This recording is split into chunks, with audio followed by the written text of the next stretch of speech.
The English have always been famous for their sense of humour. This can be seen in all aspects of their life. Their persistence in living in such a tiny, wet island. Their national games. Their history. Their traditions. And in their strange institutions. Even when their leaders go to Europe, a joke is never far away. But what exactly is characteristic of the English sense of humour? We asked Dr. Primula Steinbein, a famous author from Liechtenstein. How should I know? I'm a foreigner. But fortunately, as a foreigner, she can find out by attending the Royal Institute of Applied Comedy, where Professor Asa Hartford and his team are about to give one of their lectures on the nature of English humour. Last week, I dealt with the origins of the joke from the simple loss of trousers jape through to the relatively sophisticated banana skin precipitation joke. Now, a variation of this joke was made possible by the invention of this piece of machinery.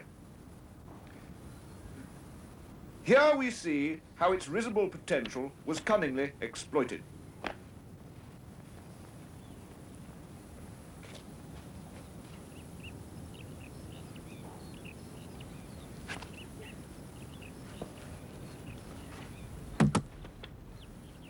Even greater hilarity was made possible, however, by the introduction by the Normans of the plank. Note the proportions and point of balance essential for humorous function. First, the simple side swipe or whop. Hey, Fred. An increment in mirth is affected by a simple variation known as the side swipe and return. Hey, Fred.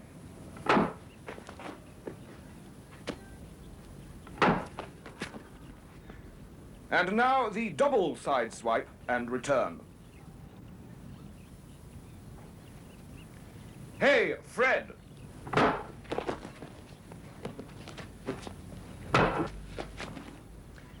But even the risible sound of wood against skull cannot compare with the witty implications involved in the manual dispatch of an edible missile.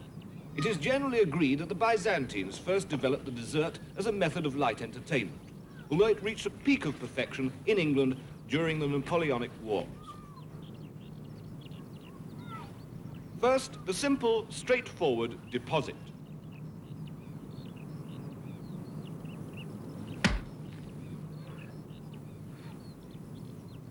Next, the simple sideways deposit. Third, the simple surprise deposit.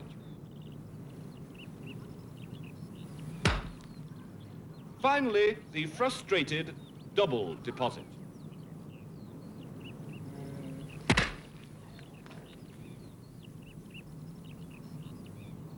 We now move on to the more interesting but little-known variant involving greater interpersonal complexity, nominally designated the three-course complex.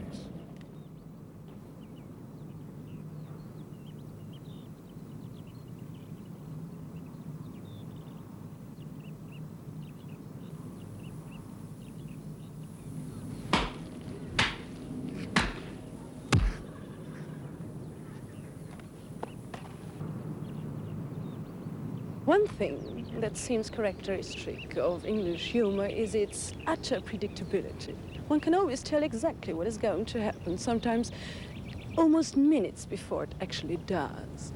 Of course, sometimes the tension inherent in this type of situation can be quite funny, but I think it's true to say that on the continent, we prefer a less predictable type of joke.